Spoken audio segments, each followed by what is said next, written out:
तो एक gaming setup के लिए बजट तैयार है, मान लीजिए 50,000 से 1 लाख के बीच। लेकिन दिमाग में एक ही सवाल घूम रहा है, प्लेस्टेशन 5 लिया जाए या फिर एक तगड़ा गेमिंग पीसी बनाया जाए।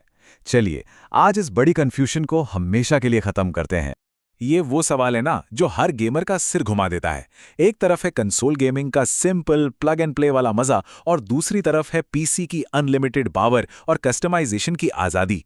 आइए इस गुत्थी को सुलझाते हैं और देखते हैं कि असल में किसके लिए क्या बेस्ट है।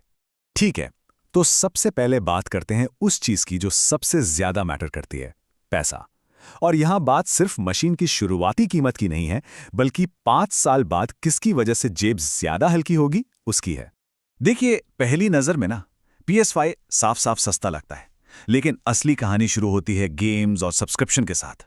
वहीं एक पीसी बनाने में शुरू में ज्यादा पैसे लगते हैं, इसमें कोई शक नहीं, लेकिन लंबे समय में गेम्स पर जो बचत होती है वो कहानी को पूरी तरह पलट सकती है। अब PS5 के साथ ना कुछ छिपे हुए खर्चे भी आते हैं। दोस्तों के साथ ऑनलाइन खेलना है तो PS Plus की सालाना फीस तो देनी ही पड़ेगी। नए गेम्स लेने हैं, वो पीसी के मुकाबले लगभग हमेशा ज्यादा महंगे होते हैं, सेल में भी।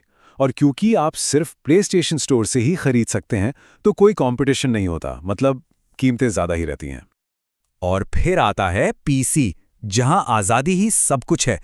ऑनलाइन खेलने के लिए कोई एक्स्ट्रा चार्ज नहीं। स्टीम, एपिक गेम्स, GOG, इतने सारे स्टोर्स हैं जहां आपस में कंपटीशन की वजह से सेल में गेम्स 90% तक सस्ते मिल जाते हैं। हाँ, PS5 पर सेकेंड हैंड डिस्क खरीदने बेचने का ऑप्शन एक फायदा जरूर है, लेकिन पीसी की डिजिटल डील्स का कोई तोड़ नहीं है।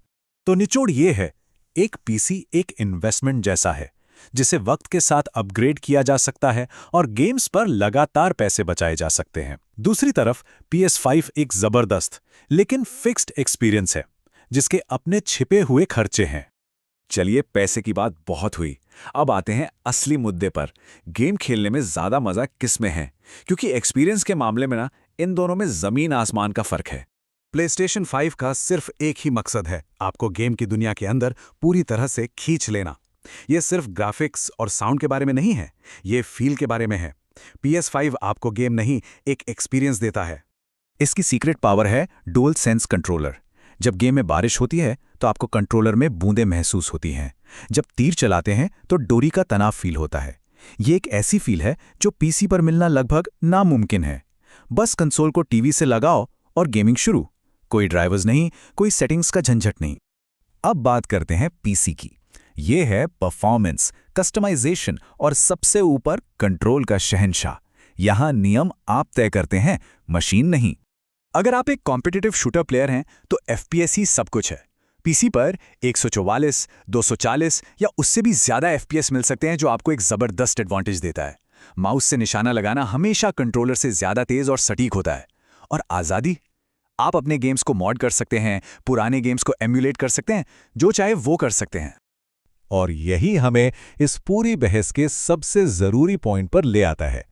एक तरफ है पीसी की अनलिमिटेड आजादी और दूसरी तरफ है PS5 की बेमिसाल आसानी। ये स्लाइड असल में सब कुछ कह देती है। PS5 का मतलब है इंस्टेंट मजा। डिब्बा खोला, तार लगाए और 15 मिनट में आप गेम खेल रहे होते हैं। एक पीसी बनाना वो एक प्रोजेक्ट है। उसे बनाने, सेटअप करने और मेंटेन करने में मजा भी है और मेहनत भी। ये उन लोगों के लिए है जिन्हें प्रोसेस में मजा आता है। यहां एक और बहुत बड़ा फर्क है। PS5 में गेम्स आपके लिए ऑप्टिमाइज किए जाते हैं। डेवलपर्स को पता है कि हार्डवेयर क्या है, इसीलिए गेम्स मक्खन की तरह चलते हैं। पीसी पर आपको गेम्स खुद ऑप्टिमाइज करने पड़ सकते हैं। हजारों अलग अलग पार्ट्स की वजह से कभी-कभी बेस्ट गेम्स भी ठीक से नहीं चल पाते। चलिए, अब गेमिंग से थोड़ा आगे बढ़ के देखते हैं।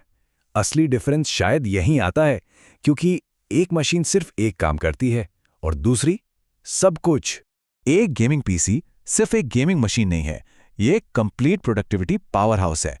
इस पर हाई एंड वीडियो एडिटिंग हो सकती है, कोडिंग और AI डेवलपमेंट हो सकता है, स्ट्रीमिंग कर सकते हैं या फिर अपना ऑफिस का काम भी। एक ऑल इन वन पैकेज है। वही PS5 हाँ नेटफ्लिक्स और स्पॉटिफाई चला सकता है, पर इसका असली काम गेमिंग ही है। ये एक स्पेशलिस्ट है जो अपना एक काम दुनिया में सबसे अच्छे तरीके से करने के लिए बना है। PS5 मतलब बस चालू करो और सोफे पर बैठकर मजे लो। ये आपका रेज्यूमे बनाने में मदद नहीं करेगा। तो इन सभी बातों को ध्यान में रखते हुए अब हम आखिरी और सबसे ज़रूरी सवाल पर आते हैं, आपको क्या चुनना चाहिए? चलिए इसे बिल्कुल आसान कर देते हैं। एक PlayStation 5 तब सही है जब एक simple tension free gaming experience चाहिए, एक्सक्लूसिव गेम्स खेलने हैं और शुरुआती बजट थोड़ा टाइट है। और एक गेमिंग पीसी तब चुनें जब आज़ादी, कंट्रोल और बेस्ट परफॉर्मेंस चाहिए और एक ऐसी मशीन चाहिए जो गेमिंग के साथ साथ बाकी काम भी कर सके। तो आखिर में चुनाव इस पर आता है। PS5 आराम देता है, PC कंट्रोल देता है। अब सवाल ये है, एक समर्पित गेमर बनना है या एक पावर यूजर? फैसला क्या होगा, PS5 या PC? हमें कमेंट्स में जरूर बताइए।